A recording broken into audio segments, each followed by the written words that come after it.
lapar nggak ada masalah. Toh aku sering bilang gini, Pak Prabowo kan bilang ya ketika Pak Dadan bilang, oh di setiap hari itu disembelih berapa sapi dan berapa lele, satu orang satu lele. Oh itu lebih bagus daripada ketika aku lelenya dipotong-potong ketika di tentara. Tapi coba Pak Prabowo lihat, makanan yang terbatas itu menjadikan orang kayak dia.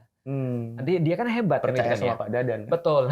Jadi gitu bukan. Jadi Bukan maksudnya. Bukan. Karena kan pada saat itu nyapu nih harusnya. Iya, karena pada saat itu kan Pak Prabowo korban juga. Iya, benar. Karena dia dibohongin tanda kutip kan. Iya, yang ngerti maksud gua. Aman. Dan kita tahu bahwasanya orang-orang hebat tidak pernah muncul daripada sesuatu yang ideal. Maksudnya makanan ideal, tempat tinggal ideal gitu kan ya. Orang-orang yang muncul dari sesuatu yang spoiled itu lebih banyak yang menyusahkan kan daripada orang yang muncul dengan keterbatasan.